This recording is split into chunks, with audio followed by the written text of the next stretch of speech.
ክርስቲያን ወገኖቼ አምላካችሁ እግዚአብሔር ልብስ አለው እንዴ?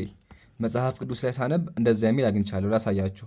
መጽሐፍ ቅዱስ ትንቢተ ኢሳይያስ ምዕራፍ 6 እንደዚህ ይላል። ንጉሥ ኦዚያን በሞተበት ዓመት እግዚአብሔርን ከፍ ባለና በከበረ ዙፋን ተቀምጦ አየሁት። የልብሱም ዘርፍ ቤተ መቅደሱን ሞልቶት ነበር ይላል። እግዚአብሔር ልብስ አለው። ሰላም እንዴት ናችሁ? እግዚአብሔር ይመስገን። ኢሳይያስ በራእይ የእግዚአብሔርን የሥላሴን ክብር የሥላሴን መገለጥ ነው ያየው። መላእክቱ ቅዱስ ቅዱስ የሰራዊት ጌታ እግዚአብሔር ምድርን ሁሉ ክብሩ ሞልቷል እያሉ ሲያመልኩት በራእይ ነው ያየው። ጀስት መገለጡን ያየው። ታዲያ ኢሳይያስ የማንን ክብር ነው ያየው ካልን ዮሐንስ ወንጌል 12:41 ክብሩን ስላየ ኢሳይያስ ይህን አለ ይላል። ትርጓሜው ደግሞ ምን ይለናል? በረጅም ከፍ ባለ ዙፋን ላይ ተቀምጦ ኢሳይያስ ያየው እግዚአብሔር ወልድን ነው።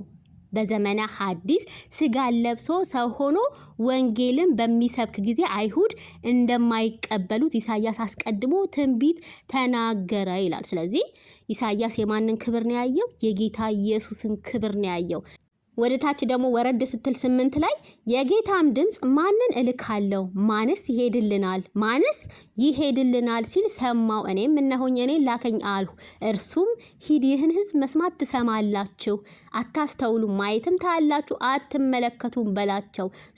እርሱም ሂድ ብሎ ኢሳይያስን ሂድ ብሎ የላከው ማን ነው? እዚህ ጋር መንፈስ ቅዱስ እንደሆነ የሐዋርያት ሥራ 28:25 እርስ በርሳቸውን ባልተስማሙ ጊዜ ጳውሎስ አንዲት ቃል ከተናገረ በኋላ ሄዱ፣ እንዲህም አለ፣ መንፈስ ቅዱስ በነቢዩ በኢሳይያስ ለአባቶቻችን ወደዚህ ሕዝብ ሂድና መስማት ትሰማላችሁና አታስተውሉም፣ ማየትም ታያላችሁና አትመለከቱም ይላል። ስለዚህ ኢሳይያስን ሂድ ብሎ ያዘዘው ማን እንደሆነ ይነግረናል የሐዋርያት ሥራ ጳውሎስ መንፈስ ቅዱስ ነው። ስለዚህ ኢሳይያስ በረጅም ዙፋን ላይ ተቀምጦ ያየው የሥላሴን የእግዚአብሔርን ክብር ነው። በነገራችን ላይ ብዛት ጊዜ ሙስሊሞች የሥላሴ አስተምህሮት መጽሐፍ ቅዱስ ላይ የለም ይላሉ። ግን ይሄ ጥቅስ ለነሱም ጭምር የተነገረው ይሰማሉ ግን አያስተውሉም፣ ያያሉ ግን አይመለከቱም። እንግዲህ የሥላሴ አስተምህሮት በሚገባ ከኢሳይያስ 6 እስከ መጨረሻው ስታነቡት የእግዚአብሔርን አንድነትና ሶስትነት ይነግረናል ማለት ነው።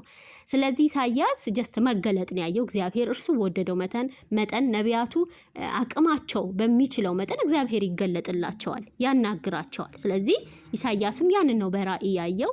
እግዚአብሔር መንፈስ ነው። ዮሐንስ ወንጌል 4:24 ላይ እንደሚነግረን እግዚአብሔር መንፈስ ነው ይላል። ስለዚህ እግዚአብሔር መንፈስ ነው፣ ረቂቅ ነው፣ አይታይም። ግንስ እሱ በወደደው መጠን ለነቢያቱ ይገለጥላቸዋል። ጀስት መገለጡን ነው የሚያዩት።